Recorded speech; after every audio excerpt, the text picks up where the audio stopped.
किस्सा गधे, बैल और उनके मालिक का। अलिफ लैला एक बड़ा व्यापारी था जिसके गांव में बहुत से घर और कारखाने थे जिनमें तरह तरह के पशु रहते थे। एक दिन वह अपने परिवार सहित कारखानों को देखने के लिए गांव गया। उसने अपनी पशुशाला भी देखी जहां एक गधा और एक बैल बंधे हुए थे। उसने देखा कि वे दोनों आपस में वार्तालाप कर रहे हैं। वह व्यापारी पशु पक्षियों की बोली समझता था। वह चुपचाप खड़ा होकर दोनों की बातें सुनने लगा। बैल ने गधे से कहा, तू बड़ा ही भाग्यशाली है, सदैव सुखपूर्वक रहता है, मालिक हमेशा तेरा ख्याल रखता है, तेरी रोज मलाई दलाई होती है, खाने को दोनों समय जौ और पीने के लिए साफ पानी मिलता है। इतने आदर सत्कार के बाद भी तुझसे केवल यह काम लिया जाता है कि कभी काम पड़ने पर मालिक तेरी पीठ पर बैठकर कुछ दूर चला जाता है। तुझे दाने घास की कभी कमी नहीं होती, और तू जितना भाग्यवान है मैं उतना ही अभागा हूं। मैं सवेरा होते ही पीठ पर हल लाद कर जाता हूं। वहां दिन भर मुझे हल में जोत कर चलाते हैं। हलवाहा मुझ पर बराबर चाबुक चलाता रहता है। उसके चाबुकों की मार से पीठ और जुए से मेरे कंधे छिल गए हैं। सुबह से शाम तक ऐसा कठिन काम लेने के बाद भी ये लोग मेरे आगे सूखा और सड़ा भूसा डालते हैं जो मुझसे खाया नहीं जाता। रात भर मैं भूखा प्यासा अपने गोबर और मूत्र में पड़ा रहता हूं और तेरी सुख सुविधा पर ईर्ष्या किया करता हूं। गधे ने यह सुनकर कहा, ए भाई, जो कुछ तू कहता है सब सच है। सचमुच तुझे बड़ा कष्ट है, किंतु जान पड़ता है तू इसी में प्रसन्न है। तू स्वयं ही सुख से रहना नहीं चाहता। तू यदि मेहनत करते करते मर जाए तो भी ये लोग तेरी दशा पर तरस नहीं खाएंगे। अतएव तू एक काम कर, फिर वे तुझसे इतनी मेहनत नहीं लिया करेंगे और तू सुख से रहेगा। बैल ने पूछा कि ऐसा कौन सा उपाय हो सकता है। गधे ने कहा, तू अपने को रोगी दिखा, एक शाम का दाना भूसा न खा और अपने स्थान पर चुपचाप लेट जा। बैल को यह सुझाव बड़ा अच्छा लगा। उसने गधे की बात सुनकर कहा, मैं ऐसा ही करूंगा। तूने मुझे बड़ा अच्छा उपाय बताया है, भगवान तुझे प्रसन्न रखें। दूसरे दिन प्रातःकाल हलवाहा जब पशुशाला में यह सोचकर गया कि रोज की तरह बैल को खेत जोतने के लिए ले जाए, तो उसने देखा कि रात की लगाई सानी ज्यों की त्यों रखी है और बैल धरती पर पड़ा हाँफ रहा है। उसकी आंखें बंद हैं और उसका पेट फूला हुआ है। हलवाहे ने समझा कि बैल बीमार हो गया है और यह सोचकर उसे हल में न जोता। उसने व्यापारी को बैल के बीमारी की सूचना दी। व्यापारी यह सुनकर जान गया कि बैल ने गधे की शिक्षा पर कार्य करके स्वयं को रोगी दिखाया है। अतएव उसने हलवाहे से कहा कि आज गधे को हल में जोत दो। इसलिए हलवाहे ने गधे को हल में जोतकर उससे सारे दिन काम लिया। गधे को खेत जोतने का अभ्यास नहीं था। वह बहुत थक गया और उसके हाथ पांव ठंडे होने लगे। शारीरिक श्रम के अतिरिक्त सारे दिन उस पर इतनी मार पड़ी थी कि संध्या को घर लौटते समय उसके पांव भी ठीक से नहीं पड़ रहे थे। इधर बैल दिन भर बड़े आराम से रहा। वह नाद की सारी सानी खा गया और गधे को दुआएं देता रहा। जब गधा गिरता पड़ता खेत से आया तो बैल ने कहा कि भाई, तुम्हारे उपदेश के कारण मुझे बड़ा सुख मिला। गधा थकान के कारण उत्तर न दे सका और आकर अपने स्थान पर गिर पड़ा। यह मन ही मन अपने को धिक्कारने लगा कि अभागे, तूने बैल को आराम पहुंचाने के लिए अपनी सुख सुविधा का विनाश कर दिया। मंत्री ने इतनी कथा कर कहा, बेटी, तू इस समय बड़ी सुख सुविधा में रहती है, तू क्यों चाहती है कि गधे के समान स्वयं को कष्ट में डाले। शहरजाद अपने पिता की बात सुनकर बोली, इस कहानी से मैं अपनी जिद नहीं छोड़ती। जब तक आप बादशाह से मेरा विवाह नहीं करेंगे मैं इसी तरह आपके पीछे पड़ी रहूंगी। मंत्री बोला, अगर तू जिद पर अड़ी रही तो मैं तुझे वैसा ही दंड दूंगा जो व्यापारी ने अपनी स्त्री को दिया था।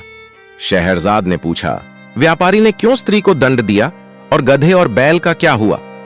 मंत्री ने कहा, दूसरे दिन व्यापारी रात्रि भोजन के पश्चात अपनी पत्नी के साथ पशुशाला में जा बैठा और पशुओं की बातें सुनने लगा। गधे ने बैल से पूछा, सुबह हलवाहा तुम्हारे लिए दाना घास लाएगा तो तुम क्या करोगे। जैसा तुमने कहा है वैसा ही करूंगा, बैल ने कहा। गधे ने कहा, नहीं, ऐसा न करना वरना जान से जाओगे। शाम को लौटते समय मैंने सुना कि हमारा स्वामी अपने रसोइये से कह रहा था कि कल कसाई और चमार को बुला लाना और बैल जो बीमार हो गया है का मांस और खाल बेच डालना। मैंने जो सुना था वह मित्रता के नाते तुझे बता दिया। अब तेरी इसी में भलाई है कि सुबह जब तेरे आगे चारा डाला जाए तो तू उसे जल्दी से उठकर खा ले और स्वस्थ बन जा। फिर हमारा स्वामी तुझे स्वस्थ देखकर तुझे मारने का इरादा छोड़ देगा। यह बात सुनकर बैल भयभीत होकर बोला, भाई, ईश्वर तुझे सदा सुखी रखे। तेरे कारण मेरे प्राण बच गए। अब मैं वही करूंगा जैसा तूने कहा है। व्यापारी यह बात सुनकर ठहाका लगाकर हंस पड़ा। उसकी स्त्री को इस बात से बड़ा आश्चर्य हुआ। वह पूछने लगी, तुम अकारण ही क्यों हंस पड़े? व्यापारी ने कहा कि यह बात बताने की नहीं है, मैं सिर्फ यह कह सकता हूं कि मैं बैल और गधे की बातें सुनकर हंसा हूं। स्त्री ने कहा, मुझे भी वह विद्या सिखाओ जिससे पशुओं की बोली समझ लेते हैं। व्यापारी ने इससे इनकार कर दिया। स्त्री बोली, आखिर तुम मुझे यह क्यों नहीं सिखाते? व्यापारी बोला, अगर मैंने तुझे यह विद्या सिखाई तो मैं जीवित नहीं रहूंगा। स्त्री ने कहा, तुम मुझे धोखा दे रहे हो। क्या वह आदमी जिसने तुझे यह सिखाया था सिखाने के बाद मर गया? तुम कैसे मर जाओगे? तुम झूठ बोलते हो। कुछ भी हो, मैं तुमसे यह विद्या सीख कर ही रहूंगी। अगर तुम मुझे नहीं सिखाओगे तो मैं प्राण तज दूंगी। यह कहकर वह स्त्री घर में आ गई और अपनी कोठरी का दरवाजा बंद करके रात भर चिल्लाती और गाली गलौज करती रही। व्यापारी रात को तो सो गया, लेकिन दूसरे दिन भी वही हाल देखा तो स्त्री को समझाने लगा कि तू बेकार जिद करती है, यह विद्या तेरे सीखने योग्य नहीं है। स्त्री ने कहा कि जब तक तुम मुझे यह भेद नहीं बताओगे मैं खाना पीना छोड़े रहूंगी और इसी प्रकार चिल्लाती रहूंगी। व्यापारी ने कहा कि अगर मैं तेरी मूर्खता की बात मान लूं तो मैं अपनी जान से हाथ धो बैठूंगा। स्त्री ने कहा, मेरी बला से तुम जियो या मरो, लेकिन मैं तुमसे यह सीख कर ही रहूंगी कि पशुओं की बोली कैसे समझी जाती है। व्यापारी ने जब देखा कि यह महामूर्ख अपना हठ छोड़ ही नहीं रही है तो उसने अपने और ससुराल के रिश्तेदारों को बुलाया कि वे उस स्त्री को अनुचित हठ छोड़ने के लिए समझाए। उन लोगों ने भी उस मूर्ख को हर प्रकार समझाया, लेकिन वह अपनी जिद से न हटी। उसे इस बात की बिल्कुल चिंता न थी कि उसका पति मर जाएगा। छोटे बच्चे मां की यह दशा देखकर हाहाकार करने लगे। व्यापारी की समझ ही में नहीं आ रहा था कि वह स्त्री को कैसे समझाए कि इस विद्या को सीखने का हठ ठीक नहीं है। वह अजीब दुविधा में था। अगर मैं बताता हूं तो मेरी जान जाती है और नहीं बताता तो स्त्री रो रो कर मर जाएगी। इसी उधेड़बुन में वह अपने घर के बाहर जा बैठा। उसने देखा कि उसका कुत्ता उसके मुर्गे को मुर्गियों से भोग करते देखकर गुर्राने लगा। उसने मुर्गे से कहा, तुझे लज्जा नहीं आती कि आज के जैसे दुखदाई दिन भी तू यह काम कर रहा है? मुर्गे ने कहा, आज ऐसी क्या बात हो गई है कि मैं आनंद न करूं? कुत्ता बोला, आज हमारा स्वामी अति चिंताकुल है। उसकी स्त्री की मति मारी गई है और वह उससे ऐसे भेद को पूछ रही है जिसे बताने से वह तुरंत ही मर जाएगा। नहीं बताएगा तो स्त्री रो रो कर मर जाएगी। इसी से सारे लोग दुखी हैं और तेरे अतिरिक्त कोई ऐसा नहीं है जो स्त्री संभोग की भी बात भी सोचे। मुर्गा बोला, हमारा स्वामी मूर्ख है जो एक स्त्री का पति है और वह भी उसके अधीन नहीं है। मेरी तो 50 मुर्गियां हैं और सब मेरे अधीन हैं। अगर हमारा स्वामी एक काम करे तो उसका दुख अभी दूर हो जाएगा। कुत्ते ने पूछा कि स्वामी क्या करे कि उसकी मूर्ख स्त्री की समझ वापस आ जाए। मुर्गे ने कहा, हमारे स्वामी को चाहिए कि एक मजबूत डंडा लेकर उस कोठरी में जाए जहां उसकी स्त्री चीख चिल्ला रही है। दरवाजा अंदर से बंद कर ले और स्त्री की जमकर पिटाई करे।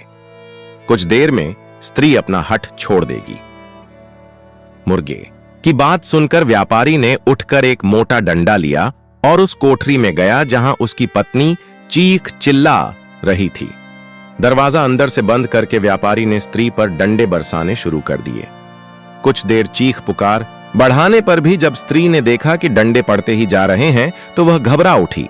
वह पति के पैरों पर गिर कर कहने लगी कि अब हाथ रोक ले, अब मैं कभी ऐसी जिद नहीं करूंगी। इस पर व्यापारी ने हाथ रोक लिया। यह कहानी सुनाकर मंत्री ने शहरजाद से कहा कि अगर तुमने अपना हठ न छोड़ा तो मैं तुम्हें ऐसा ही दंड दूंगा जैसा व्यापारी ने अपनी स्त्री को दिया था। शहरजाद ने कहा, आपकी बातें अपनी जगह ठीक हैं, किंतु मैं किसी भी प्रकार अपना मंतव्य बदलना नहीं चाहती।